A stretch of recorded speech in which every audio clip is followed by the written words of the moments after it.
తన పదవీ విరమణ చేయబోతున్నందుకు ఒక విధంగా సంతోషము, ఒక విధంగా చాలా బాధాకరమైనటువంటి విషయం. ఎందుకంటే అతను ఈ సంస్థకు చేయాల్సినటువంటి చాలా ఎన్నో అగ్రిమెంట్స్ కానీ మెడికల్ విషయంలో కానీ చాలా ఉన్నాయి.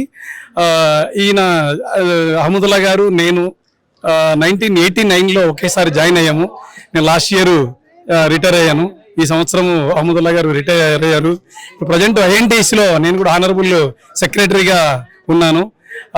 ఈ అహ్మదుల్లా గారు చెప్పుకుంటూ పోతే చాలా మంది మీకు ఇప్పటికే చాలా వరకు చెప్పిండొచ్చు. ఎందుకంటే ఒకప్పుడు స్లాబ్ అనేటువంటిది లేకుండా ఉండేది. 10% మా బేసిక్ శాలరీలో కటింగ్ అయ్యేది. ఇప్పుడు ఏ టైప్ క్వార్టర్స్ కానీ బి టైప్ క్వార్టర్స్ కానీ అన్ని క్వార్టర్స్ కూడా స్లాబ్ సిస్టమ్ పెట్టారు. అదేవిధంగా కరెంటు విషయంలో అయితే యాక్చువల్ బిల్స్ వసూలు చేసేవాళ్ళు. ఈయన అహ్మదుల్లా గారు ఆ టైంలో జాయింట్ సెక్రటరీగా ఉన్నప్పుడు స్లాబ్ సిస్టమ్ 80 రూపాయలు, 110 రూపాయలు, ఎంత మనము విద్యుత్తు ఉపయోగించినా కూడా 80 రూపాయలు, 110 రూపాయలతోనే కడుతూ పోయాము. అలాగే హౌస్ కూడా స్లాబ్ సిస్టమ్ కూడా ఇంట్రడ్యూస్ చేశారు.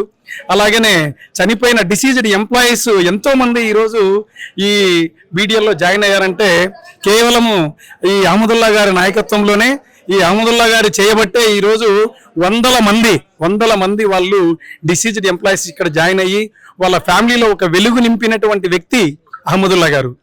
ఇంకా ఇలా చెప్పుకుంటూ పోతే ఒక ఇన్సెంటివ్ విషయం, ఇన్సెంటివ్ అంటే మీకు తెలుసో తెలియని నాకు తెలియదు కానీ ఎంప్లాయీస్కి వచ్చేటువంటి హానరోరియం ఇది కూడా ఆయన చేసినటువంటి ఘనత. అలాగనే మన ఇది ఏ విషయంలో అంటే మనకు వచ్చేటువంటి ప్రతి ఒక్క బెనిఫిట్ కూడా ఈయన దగ్గరుండి చేయించినటువంటి వ్యక్తి. ఇంకా ఇలా చెప్పుకుంటూ పోతే ఇప్పుడు మెడికల్ కూడా చేసేవి ఉన్నాయి. మన రిటైర్ అయినటువంటి ఎంప్లాయీస్ కూడా మెడికల్స్ కూడా చేయడానికి కూడా ప్రయత్నాలు నడుస్తూ ఉన్నాయి. ఆయన ఇంకా ముందు కూడా ఇదే యూనియన్లో కొనసాగుతూ ప్రెసిడెంట్గా ఉండు నెక్స్ట్ ఎలక్షన్లలో కూడా ఐఎన్టీసీని గెలిపించి అహ్మదుల్లా గారిని ప్రెసిడెంట్గా చేసి ఈ కంపెనీకి అహర్నిశలు కృషి చేసినటువంటి అహ్మదుల్లా గారు ఈరోజు రిటైర్ అవుతున్నందుకు సంతోషంగా ఉంది. ప్రతి ఒక్కరూ బస్సు ఎక్కిన తర్వాత ఏదో ఒక జర్నీ దగ్గర దిగాల్సింది ఉంటుంది. అలాగనే అహ్మదుల్లా గారి స్టేజీ అంటే 60 సంవత్సరాలు వచ్చిన తర్వాత ప్రతి ఒక్కరూ రిటైర్మెంట్ అవ్వక తప్పదు. అలాగనే అదే ఉద్దేశంతో ఇవాళ అహ్మదుల్లా గారు రిటైర్ అవుతున్నారు.